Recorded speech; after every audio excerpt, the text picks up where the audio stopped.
Welcome to Top Table Gaming. This is a hobby vlog.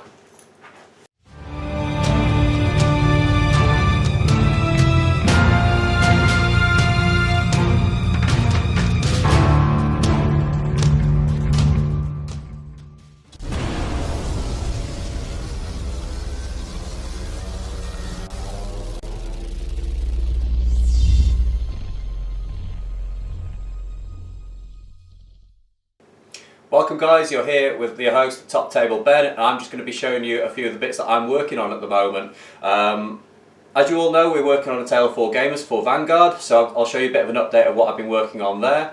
I'm working on a 40k army, just a slow grow 400 point army that I'm going to be working on in collaboration with Steve, and I'll show you what I'm working on as part of my SBG army. So first up, here is my Vanguard Warband. As you can see, I've painted the majority of the heroes from the core box set. The only guys that I have got left to put any paint on whatsoever is the grunts. Ones that I particularly like are the Paladin Defender. See, he's quite cool, he's come out quite well.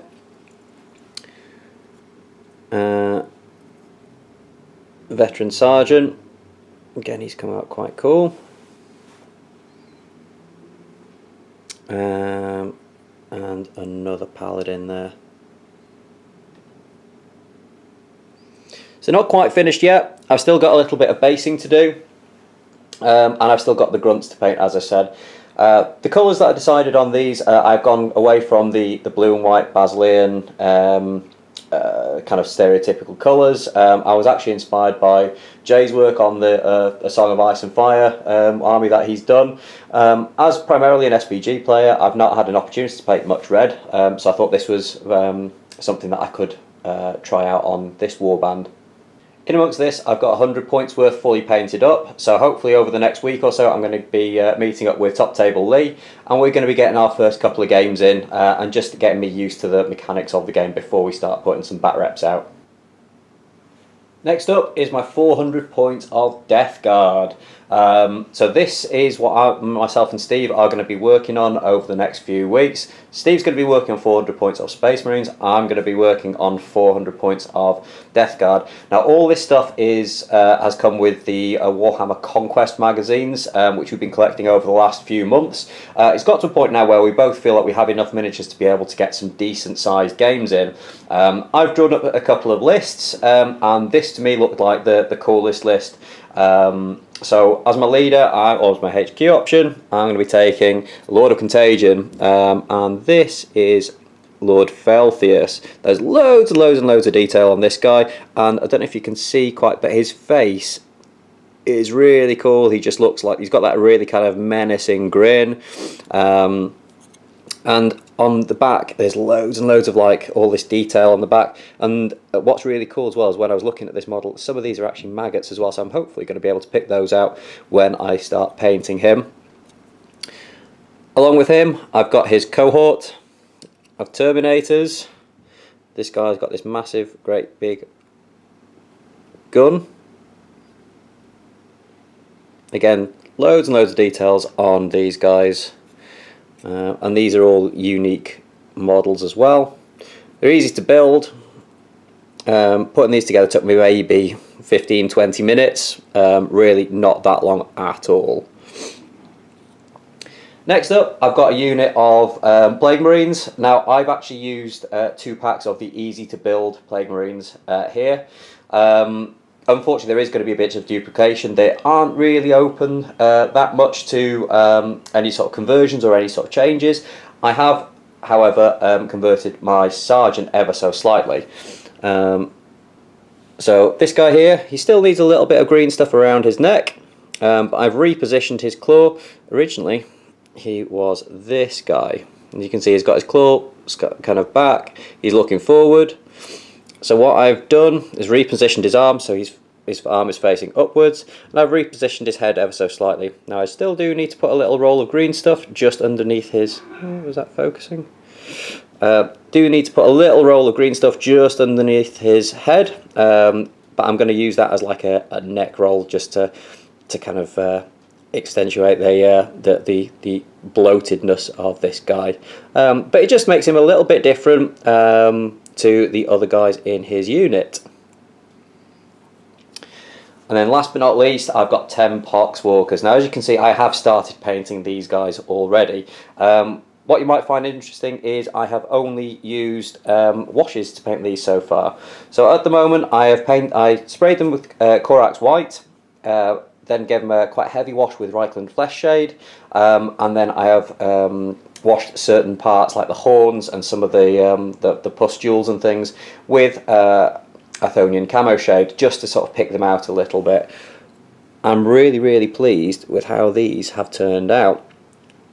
As you can see, it looks like a very sort of natural, quite sort of pallidy sort of looking flesh. It's given definition where it's kind of needed, but the horns still look like they are actual horns. And it was super quick, super easy to do. So if, like me, you're not the best painters, this might be a really good technique for you guys to try out at home.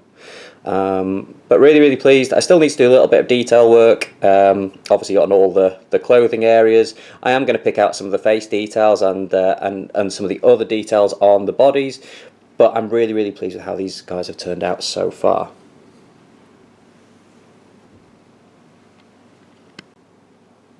And last but not least is this year's SBG army. So as you can see, I'm working on a high elf army. I've gone for a very traditional colour scheme with these guys. Gone for the gold armour, along with like the blue tabards and the kind of the white robes, the ties around the middle. One thing I have gone slightly different on is I've gone for like a royal green cloak on these guys. I want to give a bit of a shout out to James Card for giving me a few tips on this. So what I've done is I've base coated them in Caliban green. I've then highlighted them with Lauren Forest, but then given them a wash of Bealtown green. It kind of gives a really rich green colour, which I'm really happy with how it's turned out. So I'll just show you that up on the camera. What I've also done on the shields for these guys is I've picked out all the detail with silver, and I've painted the like the middle, the boss of the shield in a rich blue as well, which I think really makes the model stand out that little bit more. So the heroes that I've painted so far are Gil-galad. Is this guy. I'm really happy with how he's turned out. One thing I have aimed to do is try and up my basing game a little bit with this army. So as you can see, he is stood on a piece of cork here, and I have attached these little white flowers. I don't know if you know, but the spear of Gil-galad was called Aiglos, and Aiglos actually means white spear. So the flowers kind of fit in with that theme of Gil-galad. The other hero I've done so far is Erestor. Again, I've based him in much the same way as I've based Gil-galad, and he's got a very similar sort of paint scheme to him as well. The blues and these I think have turned out really well. So I'm really chuffed with how this army has turned out so far. I've still got another 15 warriors to paint up. That includes spearmen, more bowmen and more swordsmen, and I've also got 6 Rivendell Knights to paint up, which will go alongside this army as well. I'm hopefully just going to have enough of an army painted up so that if I wanted to chop and change the army as I'm playing, and if I find that things work better than others, I will have plenty of models in the background to be able to chop and change as and when I need to. So that's it, guys. I hope you enjoyed seeing what I'm working on at the moment. As you can see, I've got my hands quite full ahead of me over the next couple of weeks to try and get all this painted up. Make sure that you check out the Facebook group so that you can see some of the more up-to-date work in progress photos, and you can join in with some of the banter on there. That's going to be it from me, but I'll see you in the next video. See you later.